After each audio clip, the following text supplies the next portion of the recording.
Hello, it's 8 o'clock. This is the UK Tonight. Coming up, the Syrians in the UK who could be heading home after the fall of Assad.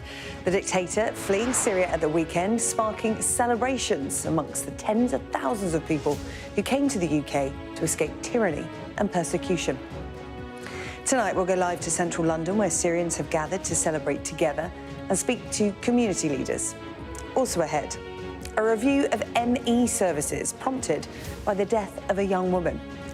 Maeve Boothby O'Neill died in 2021, and a coroner ordered the NHS to look at education and training for medics. But Maeve's case is not an isolated one. Plus, tens of thousands of people still without power after Storm Darragh, and businesses across England, Wales and Northern Ireland are counting the cost. And I'm going to speak to the aspiring author who has shot up the Amazon charts after a social media post to celebrate selling 2 books. Well, that's come and much more on the UK Tonight.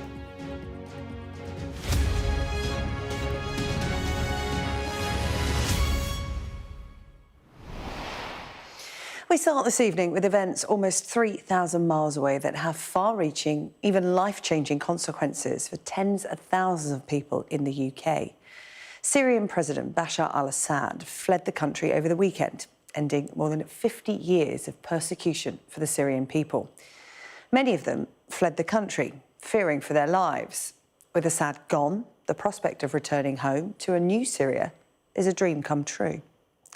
Well, Sky's Amelia Harper is at Piccadilly Circus in central London for us tonight, where British Syrians are celebrating the fall of Assad. Amelia.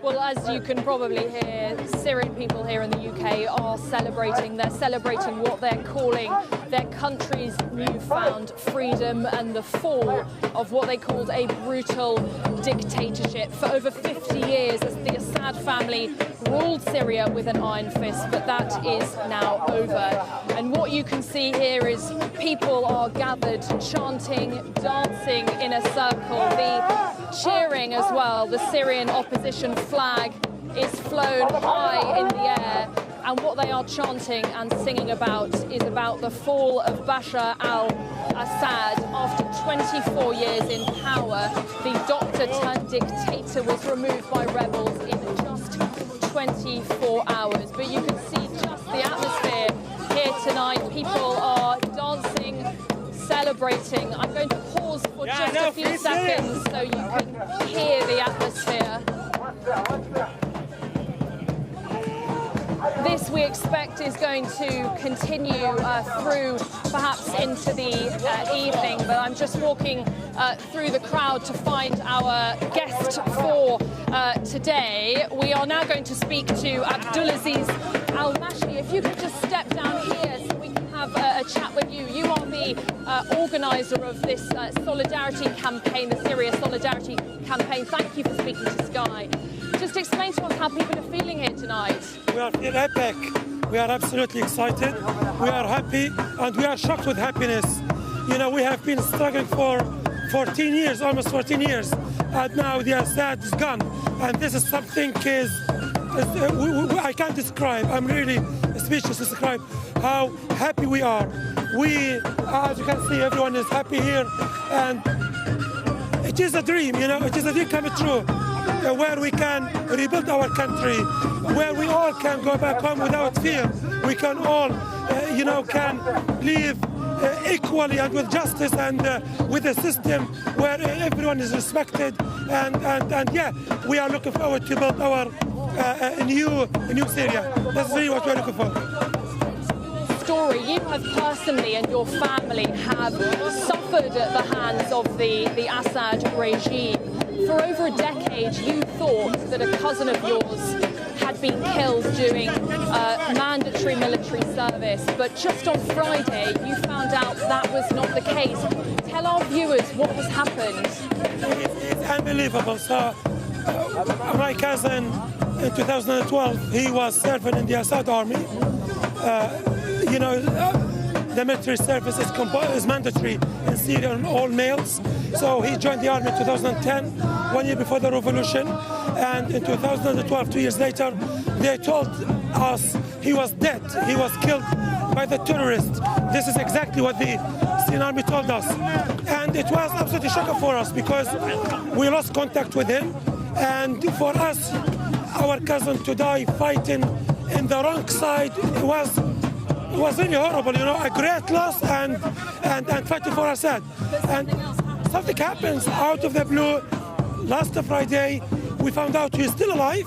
He was imprisoned by Assad for 12 years just because he and one of his friends in the army, they tried to defect. They were caught, and then apparently Assad wanted to execute them, and he was alive. So he came out of prison, and he's alive. And now he's, to be honest, I haven't spoken to him personally. I spoke to my brother who used to be in his class, and what he told me is he doesn't talk a lot. He keeps looking down. Obviously, he's traumatized, and we don't even have the courage to ask him what has happened or what he has been through. Obviously, it must be a lot. And will I be able even to ask him what happened? I swear I don't know. Will I ever have the courage to ask him what happened? I mean, we also, what happened in Sadnaya and other prisons in Syria, thousands of prisoners came out, and this is not the only story. There is a guy here, his cousin. It's just the exact same story of my cousin. They told him he was dead, and then he was alive. Well, thank you so much, Abdulaziz Al-Masih. Thank you. We'll let you continue joining the celebrations. But obviously here, people feeling that they have found their freedom finally in the country, and I think the celebrations are going to continue here for perhaps some time tonight. Amelia, thank you. Amelia Harper there in central London. Well, let's head to Manchester now, where we can speak to Mazen Garaba, Chief Executive of the Syrian-British Consortium. Mazen, thank you so much for joining us this evening. You'll have just seen those scenes in central London there tonight. British Syrians and members of the Syrian community in London coming together to celebrate. Do you share their sentiment that this is a dream come true, as they said? It is a dream come true, and every Syrian I know is celebrating in one way or another. In London, celebrations, non-stop celebrations. In Manchester, the largest community in the UK are also celebrating non-stop. Everyone is happy. There's an overwhelming feeling of joy, of relief. My father, who still lives in Homs, called me in tears, saying that I felt I'm going to die without seeing this moment. And to be honest, me personally, I lost hope a while ago that I'm not going to see the fall of Assad in my lifetime. And now we are seeing this. Yesterday I was in London as well, and people were hugging each other, asking each other, is this true? Is this really happening? Is this a dream? So everyone of course, is happy, is relief after a brutal rule of the Assad family for 54 years in Syria. Now, finally, Syria is free of Assad. But of course, underneath that overwhelming joy, there's also a sense of sadness for the people who couldn't be with us, the people who lost barrel bombs, chemical weapons, torture, forced disappearances, and all of our friends and colleagues. And also there's a sense of uncertainty about what the future might hold. People are asking, okay, so the Assad has fallen. What now? What needs to be done? What's going to happen next? So some of the positive practices that have been demonstrated by the opposition forces have been reassuring for many people, but many people are still worried about the continuity or the sustainability of these reassurances from the opposition forces. That's why most people I know, most people I talk to inside the country, they're all looking for concrete steps in the transitional political period that we finally arrived. People have the feeling that the fall of Assad is the first step. It's not the final step. It's the first step towards democracy in Syria. And the reassurances that people want to see now are a UN-facilitated political process. And we do have some concrete steps in order to initiate this UN-facilitated process that could guarantee a civilian transitional governing body, the drafting of a new constitution that translates reassurances into constitutional and legal and measures for all Syrian people, men and women, Syrians from different religious, ethnic, sectarian backgrounds. We need to have these reassurances in the format of constitutional principles in order to reach the ultimate goal, actually, which is free and fair elections. I was saying this all the time. I'm almost 40, and I haven't participated in any free and fair elections in my life. My father is 78 years old, who also hasn't witnessed any free and fair election. So this is the typical positional period that the hopefully the next 2 months here. Yeah, Mazen, it's going to be quite the transition, isn't it? Over half a century of Assad rule in Syria. As you referenced there, a new Syria, what will that look like? So many questions still to be answered for so many families in Syria. You know, some of them may never be answered. What happened to loved ones under the Assad regime? But I just want to ask you about a development here in the UK earlier this afternoon. The UK pausing decisions on Syrian asylum claims. The Home Secretary David Coote saying the situation was moving extremely fast. Some people returning to Syria following recent developments. What do you make of that move by the UK government today? I think it's a very early move, and I think, in my opinion, it's an ill-advised policy. I believe the EU, the UK, and other European countries should wait and carefully assess the situation. So far, things are relatively stable, relatively okay. But we need also to remember that now we're going into a very difficult transitional period when we have armed groups in control. Any interim military and governance arrangement, if it was not accompanied by a comprehensive UN facilitated political solution derived from the UN Security Council 2254, any arrangements outside of these and a kind of a main frame of action might not hold. It could rapidly collapse. We could see fragmentations, internal clashes. I'm hope not. I'm certainly trying to be very, very hopeful and looking very positive to the future. I hope this is not the case, but also learning from similar experiences in the region, in Libya and Yemen and other contexts. We should also have these lessons learned in front of us. So I believe the UK decision to suspend the process of asylum seekers was a very irrational decision at this moment. I think they should have waited. They should assess the situation very, very carefully. They should push for a UN facilitated political process in order to guarantee these safeguarding mechanisms I just said, in order to guarantee the safe and voluntary return of Syrian refugees. And I think can I ask you a personal question, just because we're running out of time? You know, millions of Syrians left the country in 2011 when civil war broke out. You were one of them. Do you have any plans to return now? I'm certainly planning to. I'm also like many Syrians, we're happy that this is happening. We're finding a sense of relief here and there. But I think many Syrians outside of Syria, they're also still kind of, I would say, cautiously optimistic. We're also assessing the situation, trying to find out if it's safe for families, for minorities, for other ethnicities. So far, things are looking good, but again, without safeguarding mechanisms to guarantee the sustainability and continuity of the situation, without a UN-facilitated peace process, these guarantees and these reassurances might not hold. Therefore, myself and everyone is of course now thinking and planning and dreaming of going back to our cities, our countries, but also there is this sense of uncertainty that's also glooming all over our heads. Well, listen, Mazen, Dara, thank you so much for joining us on the UK Tonight.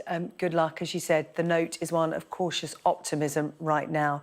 Celebrations, but still so many questions yet to be answered. It still is very early days. Thank you so much for talking to us tonight. Thank you. Thank you.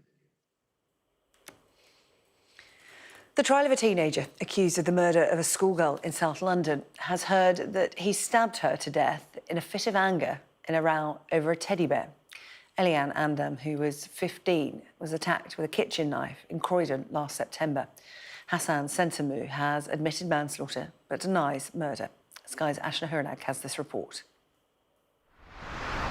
The then 17-year-old Hassan Sentamu has been tracked down by police. 90 minutes earlier, Eliane Andam was stabbed. He gives officers a false name. You got any idea, any right? I'm looking for someone who's just stabbed someone. I need to see your name. Say something else, Scott. Put your hands behind your back. Oh, right. Put your hands behind your back now. Oh, right. Listen. Right. Oh, no, wait. Listen, you're on camera. Listen, you're on camera. Right now. I didn't even do nothing, bro. He now admits he did do something. The day before Eliane died, she and her friends, one of whom was Sentamu's recent ex-girlfriend, met up with him. The girls wanted an apology for the way he had treated her. They teased him and threw water at him, but Sentamu doesn't react. The prosecution say one of the girls joked tomorrow he would kill them all. The following day before school, the same group had agreed Sentamu and his ex-girlfriend would return each other's belongings, including her teddy bear. Seeing him empty-handed, Eliane recorded this. We come to collect the stuff from Hassan. It was meant to be like an interchange. She gets her stuff, he gets his stuff. He didn't even bring the stuff. Seconds later, feeling aggrieved, Eliane is seen taking back the bag her friend had given Sentamu, and he chases her. Wearing a mask and both cotton and latex gloves, the prosecution say he pulls out a kitchen knife. Eliane was cornered and stabbed repeatedly in a fit of white-hot anger. Sentamu is autistic. The prosecution say that as part of his defence, he will say that his autism impaired his self-control. But the prosecution say the defendant has a short fuse, and on the day of the killing, he'd reached the end of it. Sentamu, now 18 years old, admits manslaughter but denies Eliane's murder. The trial continues. Ashna Hurnag, Sky News. Still to come on the UK Tonight, the death of 27-year-old Maeve Booby O'Neill prompts a review of ME services in England. We'll get the views of two of the country's leading experts on the illness, as well as a mother whose daughter is effectively trapped in hospital because of it.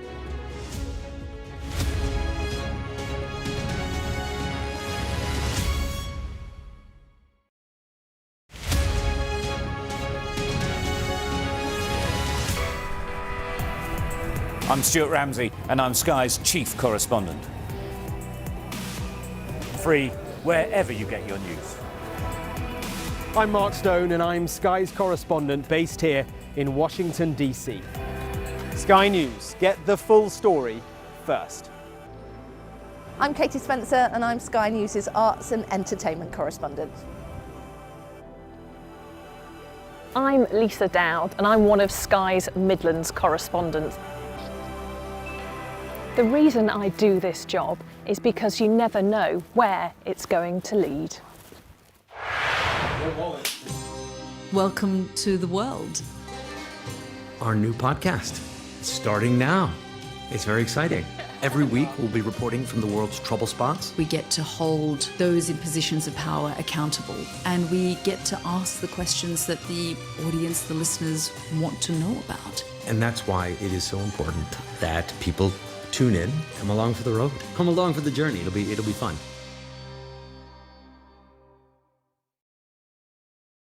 I'm Katie Spencer, and I'm Sky News' arts and entertainment correspondent. As a team, we've interviewed some of the biggest stars in the world, the likes of Tom Cruise, Brad Pitt, Sir Elton John.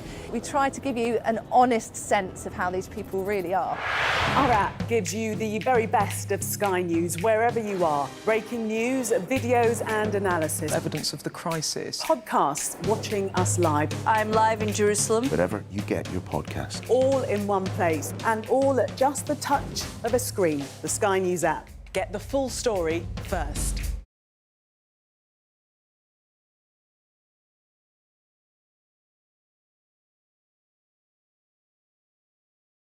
Play Sky News. From the Sky News Centre at 7. Now that you're up to date, we can go into a bit more detail. Things can change incredibly quickly. Taken by surprise. Have you ever known a moment like this in British politics before? Yes. Cheers. We'll start with breaking news. Let's get the latest on the ground. So, by the end, we'll hopefully all understand what's going on in the world just that little better.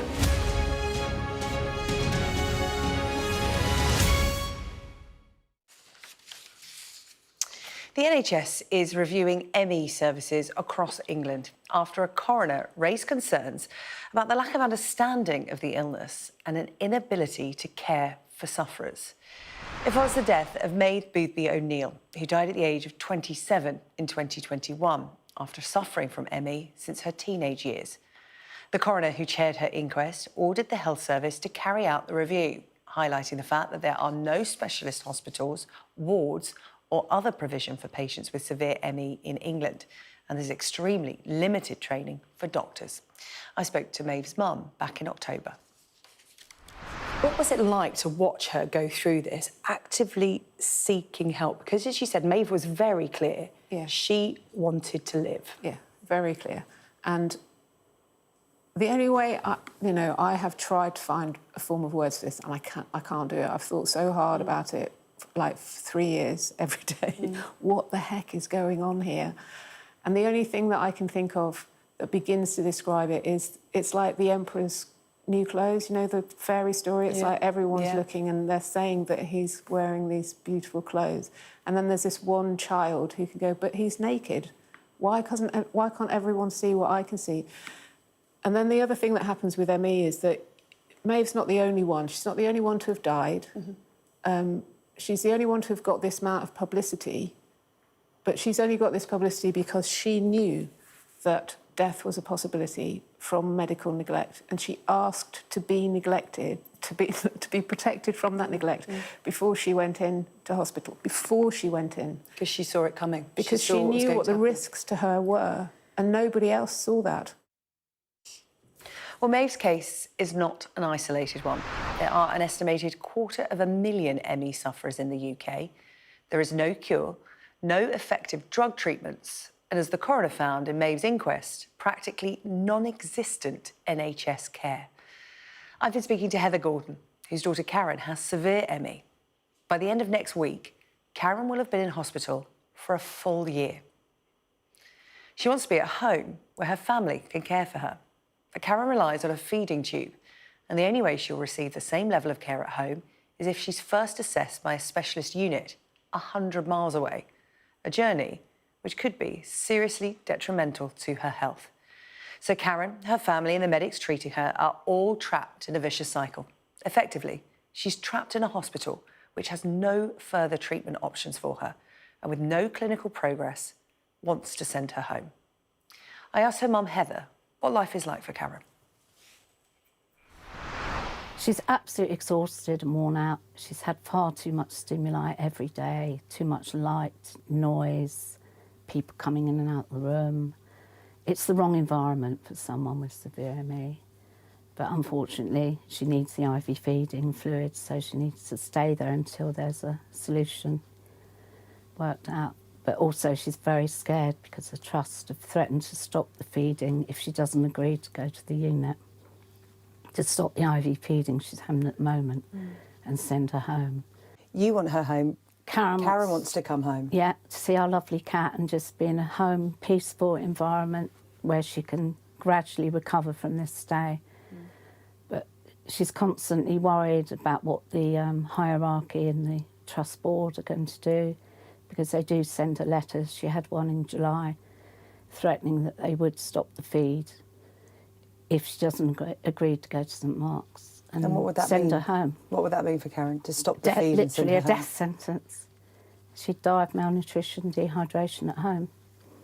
The hospital trusts say they have offered your daughter the next step, and that is to go for an assessment to be approved, to essentially be fed at home, for you to look after her and monitor her intravenous feeds. But that assessment takes place 100 miles away. Yeah. People in the UK used to travelling about to different hospitals for assessments to see specialists.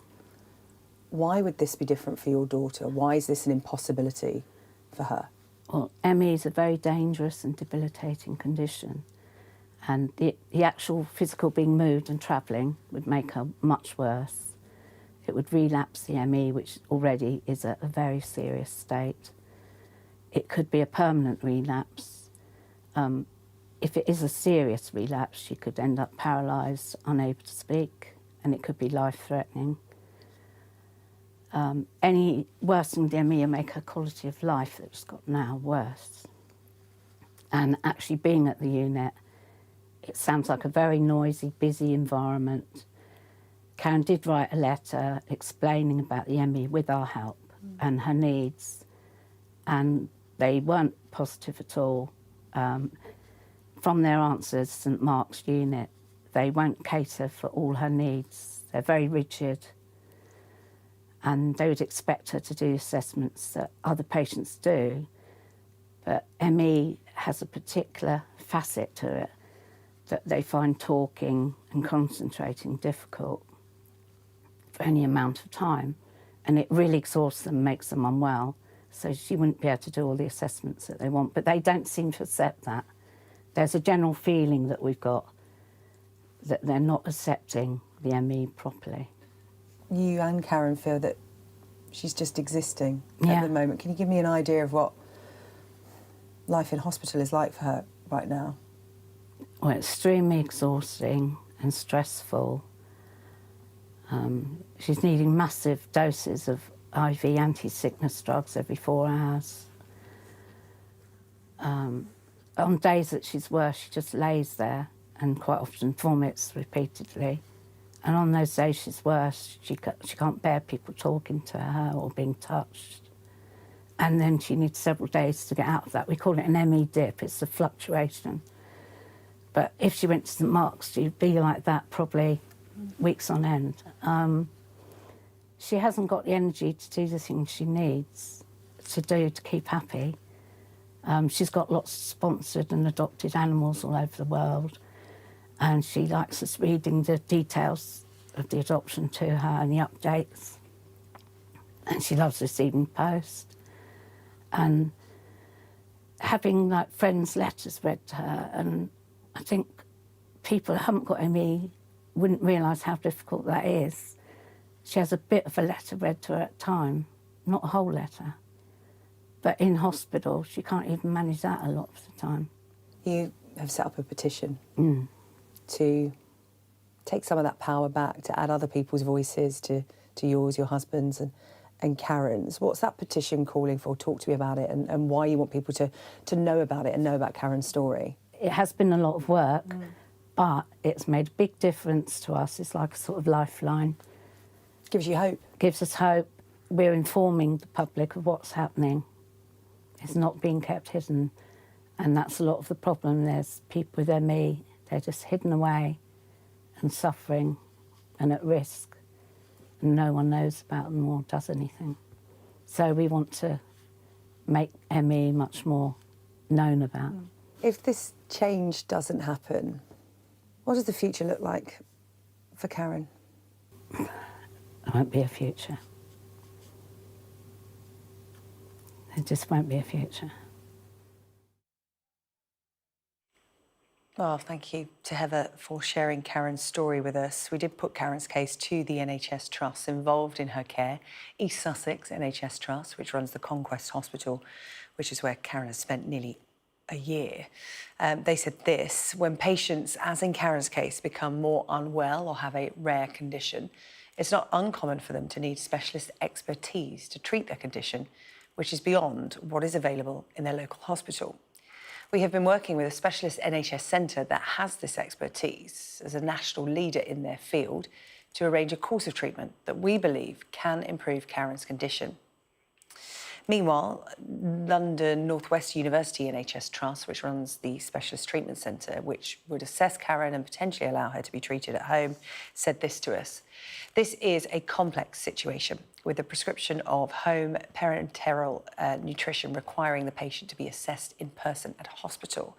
We continue to liaise with Conquest Hospital in deciding whether or not it is the most suitable course of treatment.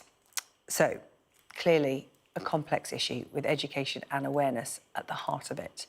To discuss this in more detail, I'm joined in the studio tonight by Anna Gregorovsky, a chair of the British Association of Clinicians in ME, and we're joined remotely by Professor Chris Ponting from the Institute of Genetics and Cancer at the University of Edinburgh. He's leading the world's largest study of ME, looking to improve understanding of the disease and find new treatments. Good evening to you both. Anna, I'll come to you first. We've just heard Heather telling us her daughter Karen's story, which has echoes of Maeve Boothby O'Neill.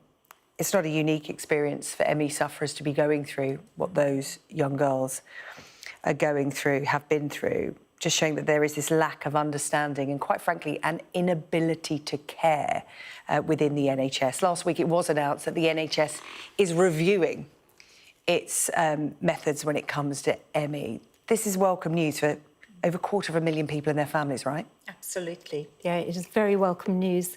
And to say that there are specialist ME CFS services across the UK, but there aren't enough. There are huge gaps in terms of provision.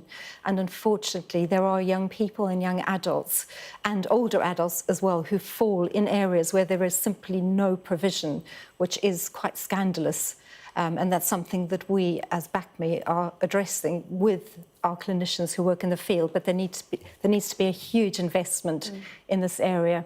And that investment also needs to include how that money is spent. It's no use having extra funding, but that funding needs to develop more specialist care that is appropriate for patients to be able to access care across the UK.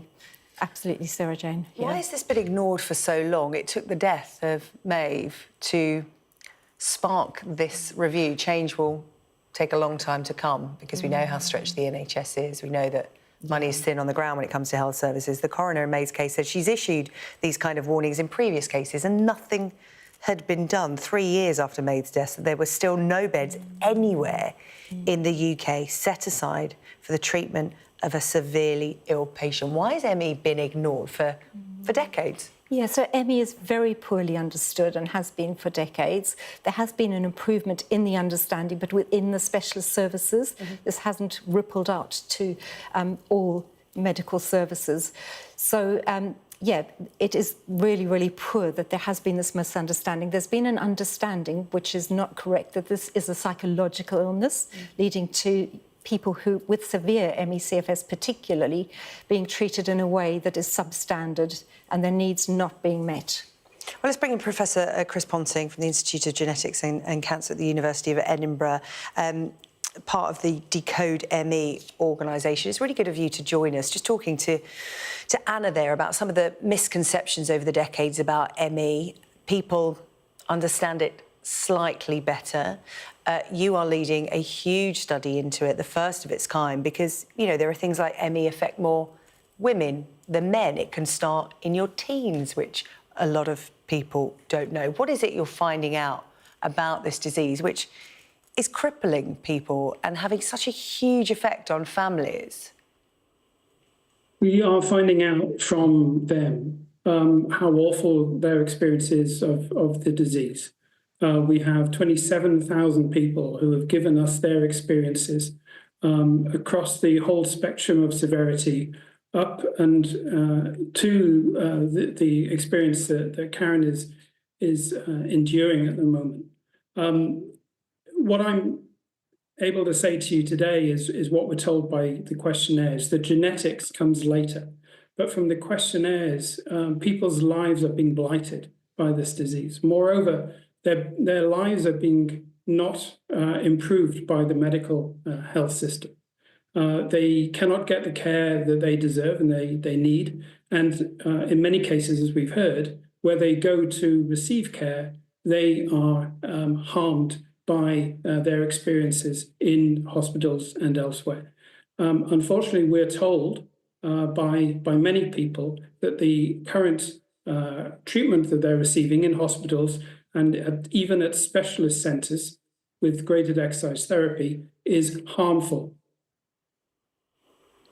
Anna, I just want to bring in something that the father of May Boothby said in reaction to the public bodies, NHS England, medical schools, responding to the finding of his daughter's inquest. He said how the actual responses are lacking substance. He said there's no sign that anything will be done to tackle the coroner's main concern, that care provision for people with severe ME is non-existent in the NHS. He goes on to say it's upsetting to hear that the Department of Health's delivery plan on ME appears to have been delayed again until March 2025, almost 3 years after work on it began, when Sajid Javid was Health Secretary. This is what the families of those suffering from ME are dealing with, aren't they? People talking about it more. We've now got this review, yet the wait continues. It may be too late for some of them. Where is the urgency? This is affecting over 250,000 people. And also, long COVID. Long COVID gets, is talked about in the same bracket as ME as well. And that number, as yet unknown, but it's, running close. Yeah, so we absolutely need a clear clinical pathway in place as soon as possible. And this is something that there are the first steps working towards that, but we need to get together. So BACME has the expert clinicians, and there are expert clinicians outside of BACME as well, getting together with the patients, with the carers, with the parents, and with NHS England to develop a very clear pathway. This is needed imminently. Yeah, Professor Chris Ponting, in terms of education within the NHS, we're talking about medical schools introducing it early, talking about it in the same breath as other illnesses that they may come across when they work in general practice or in hospitals. It's about changing an attitude, isn't it? It's a societal shift as well as a medical one. There needs to be a societal shift. We are turning our backs on more than 250,000 people across the UK in clinical practice, in schools, in all across different walks of life. We're turning our backs as society on people who need us now, have needed us for decades, and for new provision to be put in place now would be very welcome. But there really needs to be a step change and a realization this is not rare. This is one of life's worst diseases. And many people have been let down because, as Anna has said, this has previously been thought of as a psychological disease. It is not. Anna, something else to come out and be announced as part of this review is NICE also re-examining its guidance on feeding support for people with severe ME, because as we heard about in the case of May and indeed in Karen, when your ME is so severe, you cannot eat, you cannot swallow, you find it hard to drink. And this is where the lack of treatment in the NHS shows itself in terms of if a patient were to come in and not be able to feed themselves and not have ME, there is a clear pathway. But with ME, it has to be treated differently. The NHS just don't have the tools. What do families like the Gordons do in this situation? Because they're at a stalemate. They are doing the best they can. The hospital's saying they are doing the best they can, but there is no solution to be found. Poor Karen is stuck in this hospital for nearly a year now. It'll be a year next week. What happens in this case? What does that family do? Yeah. I'm just going to take a step back, if that's OK, and just say absolutely. I'm so pleased that you've mentioned the malnutrition that occurs in people living with severe ME CFS. There absolutely needs to be a change around the way that nutrition is approached. BACME is working with a group of specialist dietitians. The first step that we're going to take, and I know that this might seem late to Karen and to her mother Heather as well, the first step that we're taking is looking at a snapshot audit across the UK in specialist services and seeing what's lacking what needs to be in place in terms of nutrition and what guidelines can we put in place moving forward to ensure that nutrition needs are met in this patient group. It's crucial, and I would start with nutrition. OK. Anna Gregorowski, Chair of the British Association of Clinicians in ME, and Professor Chris Ponting, Institute of Genetics and Cancer at the University of Edinburgh, leading that Decode ME study. Thank you so much for your time this morning, talking about such an important topic to so many families in the UK. Thank you. Well, we did ask NHS England to take part in tonight's discussion. We received this from a spokesperson, which says the NHS is determined to improve the experiences of people with ME, and we are carrying out a stocktake of existing services to understand what additional support is needed. The NHS also published the first of 3 new training modules earlier this year to increase understanding of the condition amongst clinical staff, and we will work closely with the government to implement the final delivery plan for ME to improve the lives of patients. Still to come on the programme, thousands across the UK are counting the cost of Storm Darragh. We'll be speaking to the owner of a business on Llandudno Pier.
Tens of thousands of homes are still without power in England, Wales and Northern Ireland following Storm Darragh. The clean-up operation is very much underway. However, flood warnings remain in place and rail passengers have been warned to expect continued delays to services. Meanwhile, some areas are still affected by blustery conditions, meaning that it may not be safe for engineers to complete their work and get people's power back on. Well, the owner of the Crystal Hut on Llandudno Pier, Chris Meredith, joins me now. Chris, good of you to come on and talk to us tonight because you've had quite the weekend. Talk to me about what's happened to your hut.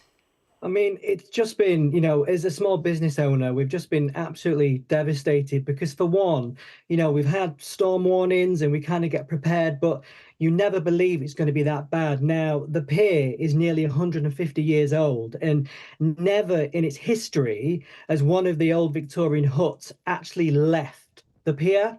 So as you can imagine, on Saturday, we basically just went as far as we could to have a look because it's my business. It was the start of our Crystal Hut journey on Llandudno Pier, and I had to make sure it was okay. And we went, and basically the horror driving into Llandudno on Saturday, I've just never ever seen anything like it. And to see your business there, basically with all the forces of Mother Nature, and I just hoped and I just prayed because I truly, truly believed that day that we wouldn't have a business. And that's quite distressing because I would never have thought that. You know, we kind of think the pier's been there for 150 years. You know, it's withstood 2 world wars, the amount of storms, you know, and it's still stood strong. And of course, come Saturday, and unfortunately, you can see in your images and your videos there, one actual hut there is actually left the pier and crashed into another hut. At the end of the pier, one of the ice cream huts absolutely got destroyed and bits is in the sea. It's been found today, a big ice cream counter has been found washed up. So it's been truly devastating. I mean, for us as a business, but also for everybody around the country, around the world that have been to Llandudno and been to the pier. Chris, have you been able to get onto the pier? Is it safe to go on and have a look? Because I think I'm right in saying that hut that sort of left the ground and was propped up against another hut, your hut was the one it was propped up against. Is that right? Do you know the extent of the damage? Presumably, you're just thinking that everything's gone, which is a nightmare scenario for you in the build-up to Christmas. Well, Sarah, mine's actually to the right of that hut. So the one, luckily, that it's actually smashed into, there was nothing in there. But to answer your question, no, we've not been able to go on the pier because, for one, it's just not safe to be able to do that. And of course, my hut itself, it's actually got severe damage to the roof. The basically metals come off. It's been lifted. So physically, all, you know, our crystals, everything we have as a business is inside our hut. But right now, we just don't know what the damage is. I mean, fingers crossed, it's not severe, but we just don't know. And of course, with a pier, everybody walks on the pier, but don't necessarily always think about underneath. And of course, for a pier to be able to be safe, for the public to be able to go onto it, it's the underneath that has to be right. And of course, tomorrow there's going to be an inspection with the pier, and of course, then only will be the full damage of what's to come. And we just don't know when we'll physically be allowed on there to even have a look, never mind open as a business. Look, Chris, I really hope that you get some good news ahead of Christmas and you are able to open. If not, can people find you online? Can we find you online, Chris? Of course you can. It's the crystalhutstore.com. Brilliant. All right, Chris, good luck. Thank you. We look forward to catching up when you're back up on your feet. But thank you so much for jumping on to speak to us. Chris Meredith there, his business, the Crystal Hut on Llandudno Pier, severely affected by Storm Darragh. So many businesses affected in the run-up to Christmas. Still to come here on the programme. Stranger Than Fiction, I'm going to speak to the aspiring author who soared up the bestseller charts after a viral social media post. And Premier League referee David Coote sacked over his behaviour in that leaked video.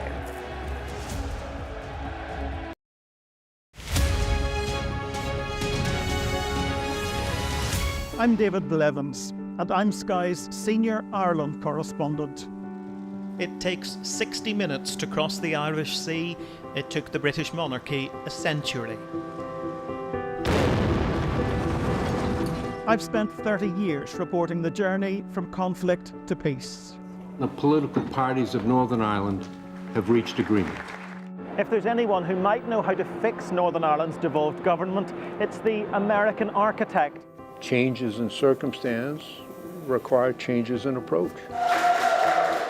The end of the political stalemate, the start of a new chapter for Northern Ireland. I confirm that I am willing to take up the office of First Minister. My election to the post of First Minister demonstrates the change that's happening on this island. Catholics and Protestants on different sides, now facing the same threat. If we both contract COVID-19 and end up in hospital, religion's nothing. People here are adept at finding hope amid adversity. That's the spirit of a place that punches way above its weight. We help you understand the world with us. A toxic blue-green algae now poisoning Loch Ness. It's breaking your heart what has happened here. It is. This is a vital resource, a national treasure, now fighting for its very life. They are effectively surrounded by Northern Ireland, and that makes this the most unlikely of international frontiers. If there's a hard border, I think it'll cripple the country. Winter is coming. Welcome to Winterfell. It's an iconic location in this globally acclaimed drama. Ophelia was the most powerful hurricane this far east in the Atlantic on record. Sky News, the full story first. There's always more to the news than a headline. We want to discover, to delve a little deeper, to find out what's really going on. Explanation, analysis, the people at the heart of every story. I'm Neil Patterson, and this is the Sky News Daily Podcast. So, by the end, we'll hopefully all understand what's going on in the world just that little better. Available wherever you get your podcasts. Hello, welcome back. Coming up, the aspiring author who went from selling just 2 books to being an Amazon bestseller thanks to a viral social media post. That's to end the show. But first, Nick is here with the sport. And we're talking about Premier League referee David Coote again, because probably in the least surprising breaking news in sport, he got the sack because of that viral video. But, you know, due process, we had to go through that, didn't we? He's at the centre of 3 separate controversies. I was going to say more than one viral video. So he's been sacked by the PGMOL, which is the body that runs refereeing at the elite level in England for 2 reasons. One, the comments that he made about Liverpool and particularly their manager at the time, Jurgen Klopp, very, very derogatory comments. That was an untenable position the body felt for a referee. And then shortly after that, The Sun published a video which appeared to show him snorting a white powder when he was on duty at the European Championships last summer. So he has been dismissed immediately for those 2 reasons. He's got the right of appeal, and the PGMOL say they're concerned about his welfare and they will offer him support. Yeah, because, of course, there is a human being at the centre of all this, and it's gone through all the tabloids. Is this the end of the matter, or could there be more trouble ahead for him? Well, it's not the end of either of those matters, and there's something else as well. So, going to the powder, first of all, UEFA, the European governing body, are looking into that because it happened when he was on duty as a video assistant referee at those championships. The alleged incident happened around the time that he was doing that. The FA are looking into the Klopp incident further because his derogatory comment about him made specific reference to his nationality, so it's potentially aggravated offence in the eyes of the FA. And the FA are also looking into another alleged offence where he appeared to suggest he was going to book a Leeds player in a game against West Brom 5 years ago. He did book that player. It looked like a fairly nasty tackle, but nonetheless the booking happened, so the FA are looking into that. Coote denies any wrongdoing. There's no suggestion he made any financial gain about that. OK. Right, well, let's have a look at what else is coming up in the sport. There's some games on. It's half-time, isn't there? It's half-time? Half-time at the London Stadium. Really significant game tonight. This Sky News Sports Bulletin is brought to you by Vitality. Getting more people more active. Live life with Vitality. Pep Guardiola has dominated English football since his arrival, winning 6 out of 8 titles. I went to pick his brains on his own journey and how he sees football development in this country. Starting in my little town, when I was born, like all, you know, the child in the neighborhoods, like in that time was no traffic lights in my little town, no cars, and all the time in the street. And after Academy Barcelona came, arrived with 13 years old, so all my life was there. And everything the Academy of Barcelona gave me, absolutely everything. Aware for the game, aware from how you have to behave, in a group of people, respect the managers and the institution, and everything. The club is more important than you. Accept that you are not good enough, you don't have to play, the effort, accept the defeats. Many details the sport teach you was there. How important, Pep, was mentors in your life? Mentors, Johan Cruyff was basically, when it's a little bit more mature. In that 30, you had a boy, away from a home, living. This Sky News Sports Bulletin is brought to you by Vitality. Now, my next guest became a somewhat unlikely best-selling author after a social media post helped her soar up the Amazon charts. Aspiring author Vicky Ball went viral after proudly posting that she had sold 2 of her books at an event in Chelmsford. Well, since then, the post has got more than 24 million views and has been shared 31,000 times with people all over the world buying her books. And I'm very pleased to say that Vicky joins us tonight. First of all, Vicky, congratulations, best-selling author. Thank you so much. Tell me how all of this came about. So basically I did this book event on Tuesday. I've done book events before where I haven't sold any. And so I was just really happy when I sold 2 because, it just was really good. And then I posted about it on Twitter, on X, and then I just kind of left it there. And then I sold another one, just after that. And then I left it on Twitter, and then I didn't really think about anything of it until Thursday morning when I woke up, and there was suddenly getting lots more likes than I normally do. And it was just, mind-blowing, really. It's interesting, isn't it? Because obviously people have seen you on Twitter and said, oh, she's only sold 2 books. But as an author starting out, when you go to these book fairs and shows, that's not uncommon, right? Yeah, I mean, it is, it's a hard slog sometimes. You go to these things and, you're trying to get people to buy your books. And, like I say, I've done ones before. We haven't sold any, so... Well, tell us about the books, because you write for young adults. Tell us about the 2 books that you were promoting there and that have now shot up the Amazon bestseller charts. So my first book, Powerless, is about a girl who goes missing and then she returns 7 years later. So the book starts when she returns, and she's got a younger sister who doesn't really know her very well because she hasn't seen her for ages. And so she's kind of got lots of questions about where her sister's been, and it feels like a stranger in a house. And then you sort of find out throughout the book what happens. Yeah, don't give too much away, Vicky. Don't give too much away. What about the second one? And the second one is about a girl whose mum's an alcoholic, and then she finds out a shocking secret to explain why her mum drinks. So lots of twists. Yeah, Vicky, that's a great elevator pitch. I love that. Any good author's got to sum up their book really quickly. So what are you working on next? We've got about 20 seconds, so you can elevator pitch me your next one. So I'm currently writing my 3rd one, almost finished it. It's about a boy who gets involved with gangs, and it's kind of lots of crazy stuff goes on. Extremely topical. Listen, Vicky, well done. Best of luck with your 3rd book. You're up and running now, Vicky. Vicky Ball, their best-selling author. Good to have you on the UK Tonight. Thank you very much.